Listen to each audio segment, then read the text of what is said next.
Okay, good morning, everybody. I'd like to call to order a special meeting of the Dutchess County IDA. Jasmine, would you please take a roll call of attendance? Tim Jean, Here. Mark Doyle, Yeah. Kathy Bauer, Here. Amy Bondaderi, Jamie Pacone, Here. Don Sagliano, Al Torjani. Here, Amy's muted, it looks like.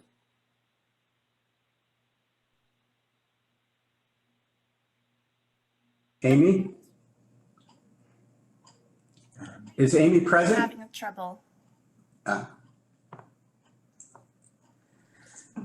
We still have quorum. Okay, we have quorum without Amy or with Amy? Without Amy, but Okay. Amy, I'm sorry, Amy, we can't see you, Amy, from this room, but once you're able to log on, if you could just show proof of your attendance. I'm here. There we Can you hear me go. now? Okay, great. Thanks. Okay, the first thing to mention is, again, our conflict of interest disclosure. If anybody on the board has any type of conflict with a project that's coming before us this morning, we would ask that you disclose that to us now and state what the conflict is. Okay, hearing none. If for any reason during the meeting it becomes obvious to somebody that they have a conflict, please let us know at that time and we'll recuse you from the discussion. Sarah, there was a proof of meeting notice given? Yes. Okay. Any bills and communications? I would assume not. No. There's minutes, we don't need to approve any minutes. And we don't have a report of the treasurer or reports of committees or unfinished business. Correct. Okay. That takes us into a discussion for the consideration and approval of a preliminary resolution for Rolling Frito-Lay Sales LP. This is in the town of East Fishkill, and it's to induce a project providing for sales tax exemption and payment in lieu of taxes for an approximately $100 million project. Sarah, would you like to kick this off? Sure. So this morning, the board is considering a preliminary resolution for Rolling Frito-Lay. Rolling Frito-Lay is a sales and distribution entity for Frito-Lay in the US. Frito-Lay makes, markets, distributes, and sells branded snack foods such as Cheetos, Doritos, Fritos, and Lay's potato chips, Ruffles, and Tostitos, as well as dips. They are owned wholly by PepsiCo, a Fortune 50 company, which is also has been named the world's most admired companies by Fortune magazine. So Frito-Lay, Rolling Frito-Lay is proposing to develop, as you had mentioned, Chairman, that the facility to be located at 10350 North Drive, East Fishkill. Right now, currently as part of the iPark campus. The proposed project would develop the property into a warehouse and distribution facility of approximately 150,000 square feet with parking, passenger parking and truck parking. The project is projected to create 80 FTEs again, is only asking for financial assistance from the IDA in the form of sales tax exemptions and a 15-year deviated pilot. This morning we have to make a presentation is Kathy Alfano, the Director of Economic Development for PepsiCo. And also available for questions afterwards is we also have in attendance representing the town of East Fishkill, Supervisor Nick D'Alessandro. Morning. So with that, I'll turn that over to Kathy. I think you have a presentation. Yes. Okay. So good morning, everybody, and thank you so much for having us here. And I really appreciate everybody on this call and getting to this point here. So I will share my screen.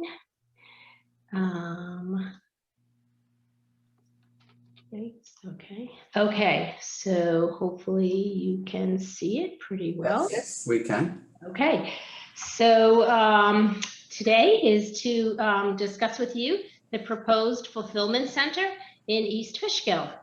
And we usually like to start our conversations with a little bit about who we are as PepsiCo and Frito-Lay, We call this Project Niagara, and then we will give you some financial summary key components of the project. Okay, and so really who we are as PepsiCo. It's not slide, hold on.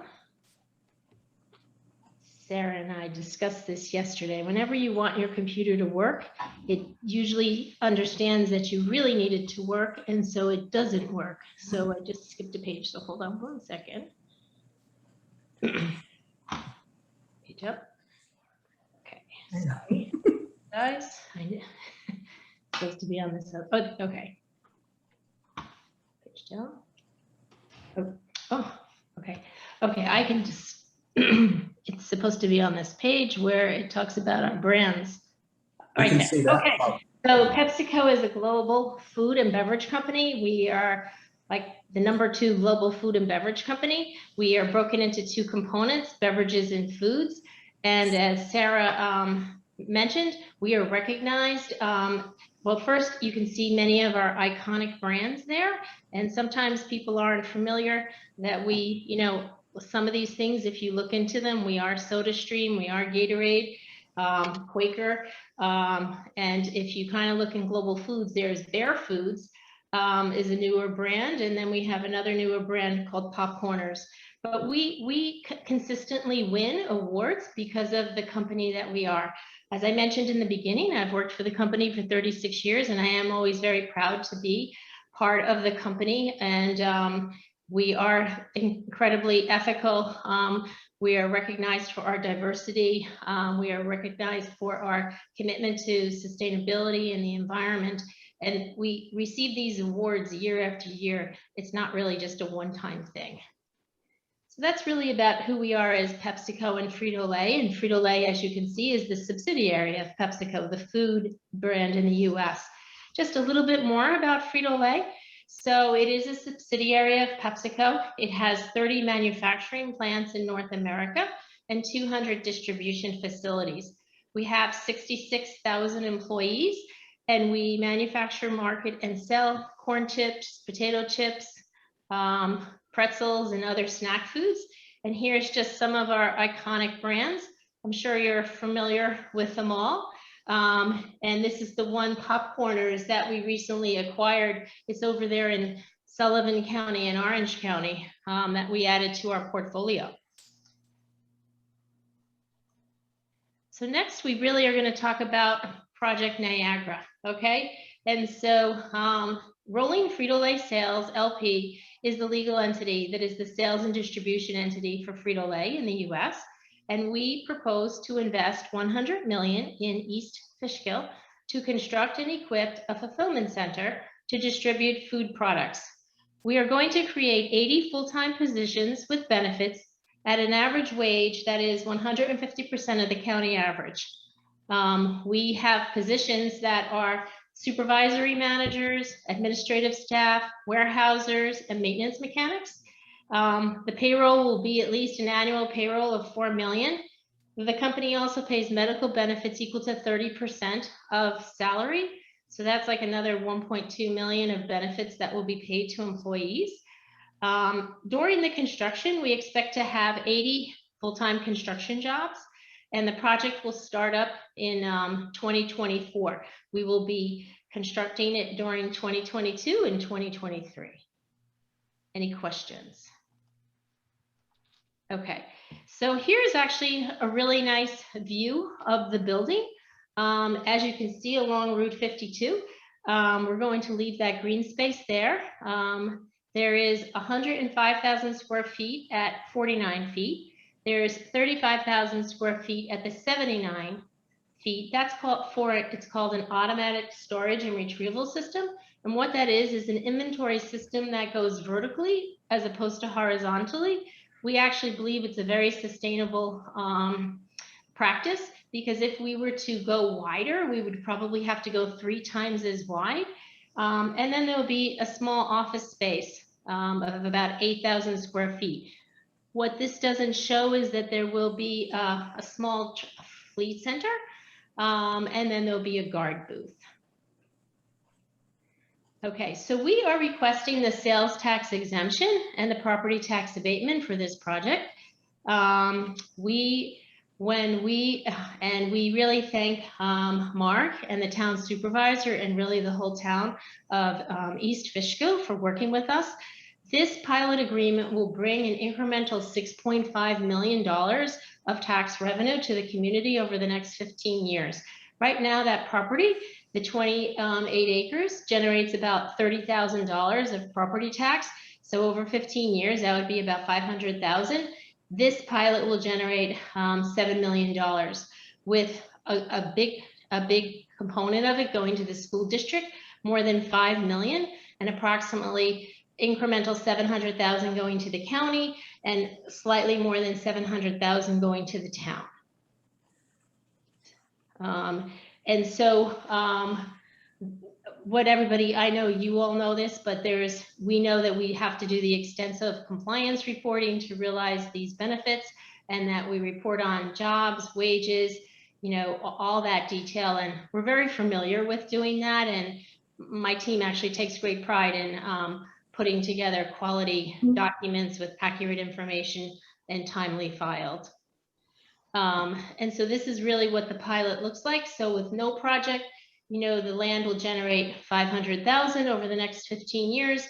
With the project, the land in the building will generate $6 million of property taxes. So, you know, a net increase of $6.5 million. So the direct benefits of the project to the community are the creation of 80 full-time positions in East Fishkill at a variety of skill levels and at an average wage of $50,000, with medical benefits equal to 30% of the wages. And we will provide the incremental property taxes, amongst other things. Like, I know you all know this with the economic impact, the combination of the 100 million of the investment and the annual salaries. You know, Sarah will run the economic impact analysis, and it would be quite substantial given a project of this size. Some of the indirect benefits are the 80 local construction workers. We expect to support current and future local restaurants, hotels, and other businesses. As Sarah mentioned, we are a Fortune 50, we're a Fortune 41, operating in iPark 84. And, you know, potentially we could help you attract other similar type companies. And I know we chatted about this with the town supervisor. PepsiCo Frito-Lay has a strong history of local community involvement, and this will be our first time in this area. And you know, we intend to be, you know, the people that we always are, and have, you know, absolute involvement in your community.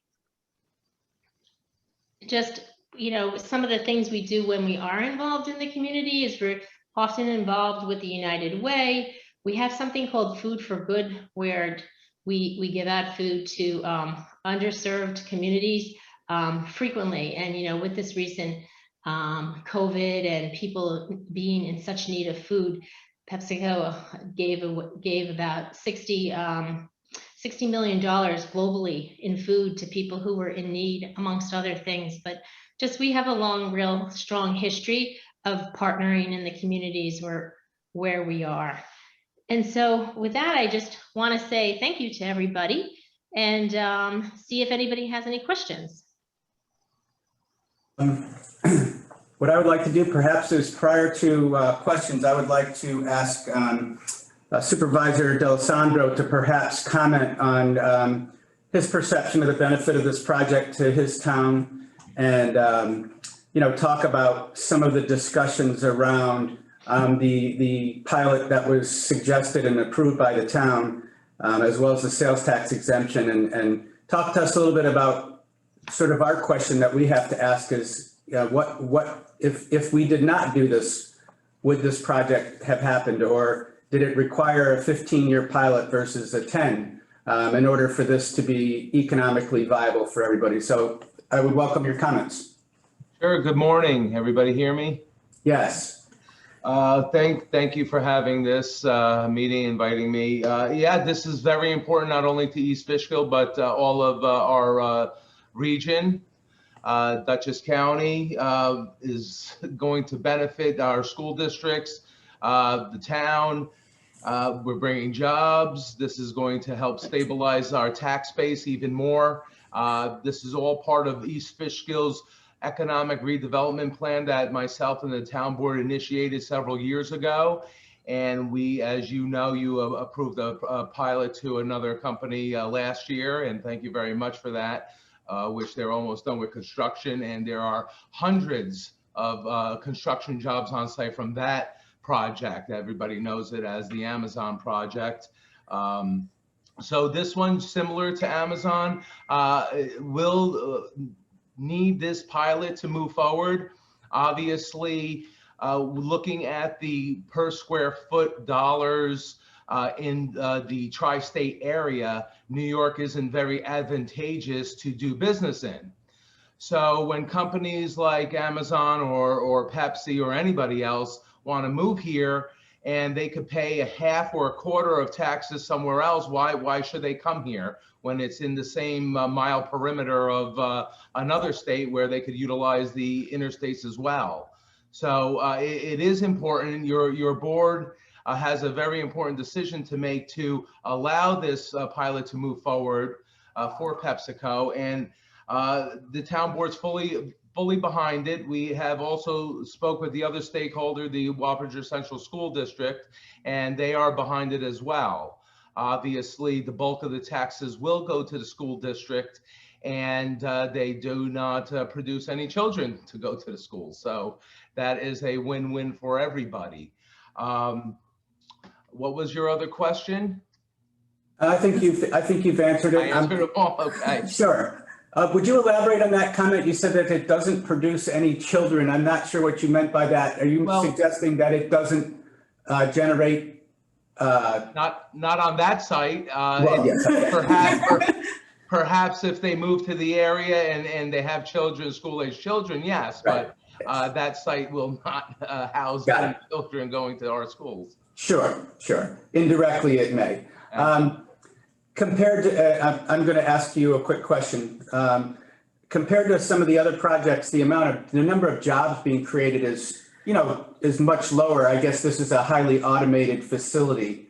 So is that a positive or a negative? Well, I think any jobs are a positive. They are high quality jobs. PepsiCo, as everybody knows, is a company that is near and dear to their employees' hearts.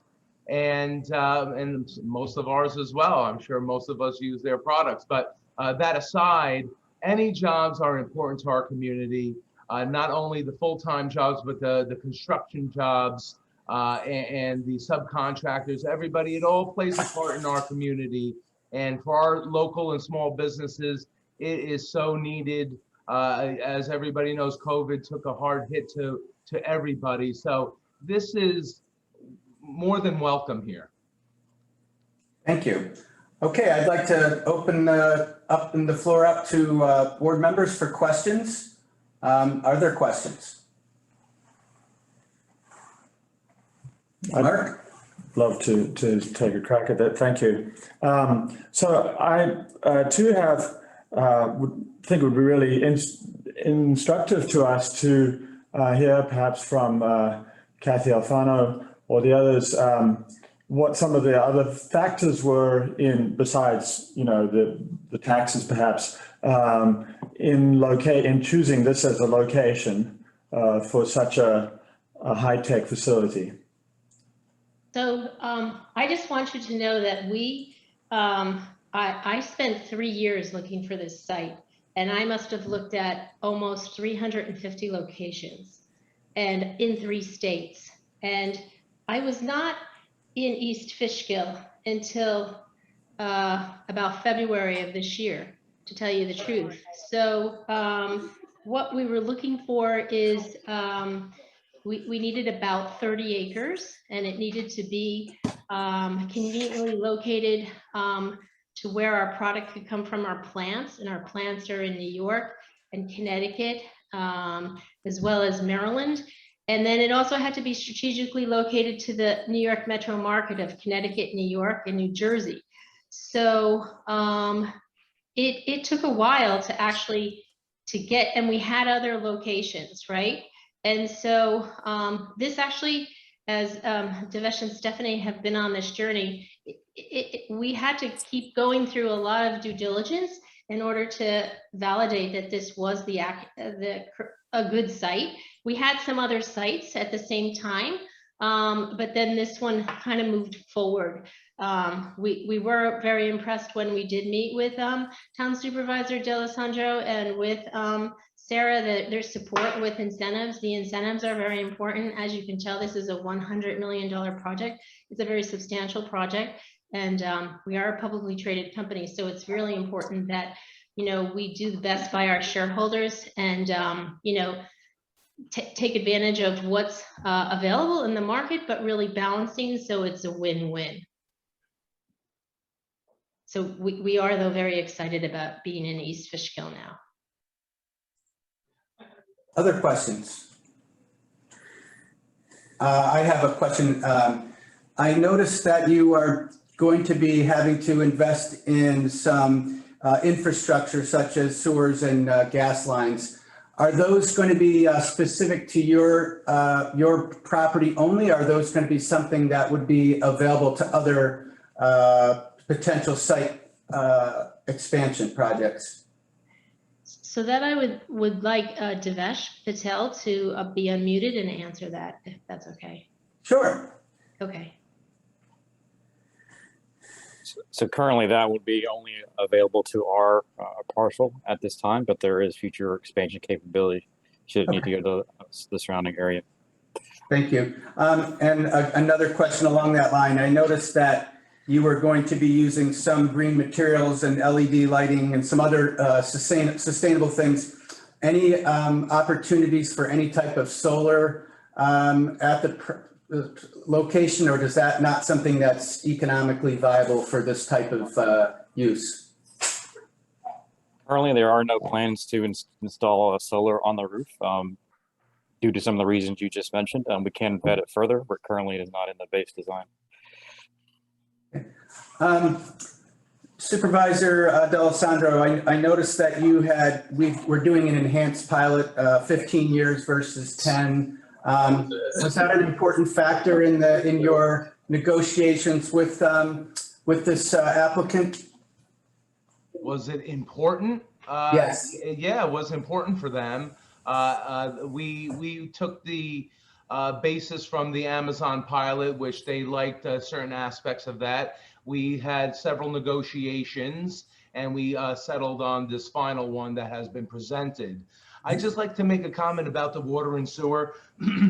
Yes, they are part of the iPark Global Foundries water and sewer area, but that is going to help the town as well for other users. We are preparing to do a project for sewer equalization on the 52 corridor, and that district will help compensate for this project. So it will help other projects along that corridor. I just want to make that clear. Great. Thank you. That's good to hear. Other questions from board members? Okay, just a quick comment. We are aware that there's some minor typographical errors in the initial presentation that was posted, and I don't know if Liz feels a need or Don feels a need to comment on any of those, but just to point out generally that they're not material and that they will be corrected before the final resolution. But Don, would you like to comment? Yeah, those are not part of the resolution. At the end of the resolution, there's an adoption date, and that's always brought up to date at the time. And there's also a reference, because this was moved from last week, pulled from the agenda and put on here. So on page 6, there's the date of the adoption date, but that would be corrected as a matter of course, as an administrative matter that Sarah has the authority to take care of. And also there's a whereas in the preliminary agreement that refers to the originally proposed date of September 8th. That gets moved to September 15th. And again, she has that authority to take care of those. That's for clarification purposes. Yes. Okay. If there are no other questions or comments, what I would be looking for is a motion from one of our board members to approve the preliminary resolution, which would then allow this to go to its next steps of a public hearing and other matters. I'll make that motion. Okay, El Torgiani has made a motion. Could I get a second, please? I'll second. Thank you, Jamie. Jasmine, could you please take a roll call vote on the preliminary resolution? Al Torjani, Approved? Jamie Picone, Approved. Amy Bondieri, Approved. Kathy Bauer, Approved. Mark Doyle, Approved. Tim Dean. Approved.